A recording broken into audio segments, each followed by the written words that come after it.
Hello! Welcome to your very first Strength Snippet.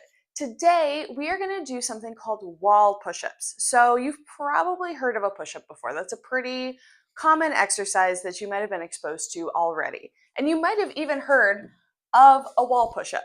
And the reason I wanted this to come first is because hopefully it's a little familiar and it's going to be great to do literally anywhere. Anywhere that there's a somewhat vertical wall, you can do a wall push-up. What these wall push-ups are going to do is strengthen the muscles in your arms, your chest, and your shoulders. So if you sit like this a lot, if you're always on your phone, this is going to be a great way to strengthen these muscles that are usually kind of maybe feel tight or maybe aren't as strong as they could be. So what we're going to do, you're going to hold out your hands, you're going to turn towards the wall, you're going to put your hands on the wall. I usually like to have my feet a little bit wider versus super close together. So feet a little wider. And then I'm going to slowly, keeping my feet in place, let my head and my chest move closer to the wall.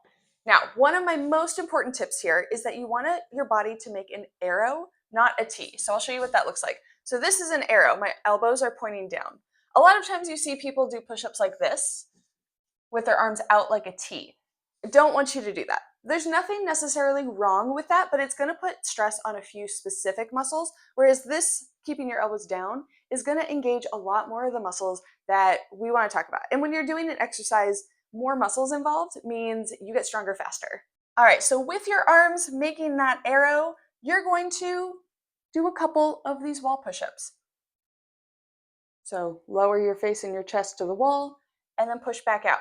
You can adjust this by moving your feet. So I can be closer to the wall. This doesn't make a whole lot of sense because you're not moving a ton. A little farther away gives me more range of motion, allows me to move more.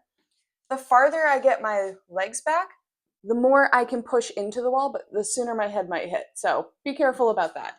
Let's do 5 of these wall push-ups together. All right, so once you get set up, we're gonna go 1, 2, 3, 4, and 5. Now that you're starting to get the hang of it, I have 2 more tips that are going to help. The first one is I want to think about keeping my shoulders down and back. So if they're curling forward like this, if my back feels rounded, I want to try as much as I can. Everybody's body is going to be a little bit different. I want to try to push those shoulders down and back. So not just up, not just down, but slightly back as much as possible. And that's going to give my shoulder as much room to move as possible. And like I said, this is going to be different for everybody. So you may not look like me. You can look in the mirror and see what your body does. But the goal is to just have it a little bit down and back in the shoulders.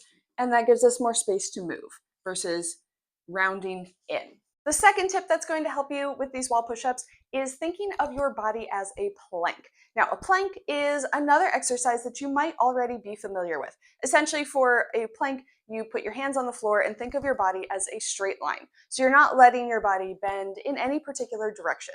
And I want you to keep this same idea when you're doing these wall push-ups. I really like to think of a push-up as a moving plank. So a plank, you generally stay still and hold the same position. A push-up, your arms are moving and you're raising and lowering your body. The reason this helps us is because if your body is moving and bending, the focus isn't going to be on your arms. It's going to be on these other parts of your body. So if I'm doing these wall push-ups and I'm letting my body bend, then another part of my body is going to be getting all of that focus, and it's going to be less about these muscles that we really want to focus on today. So now with those couple extra tips, let's try a few more of these wall push-ups. I'm going to do 5 more. So I want you to go ahead and get your body set up, elbows in an arrow, not a T. I'm going to think about pulling my shoulders slightly down and back, and I'm going to think about my body as a plank. All right, here we go. 1, 2, 3, 4, and 5. Hopefully that felt okay.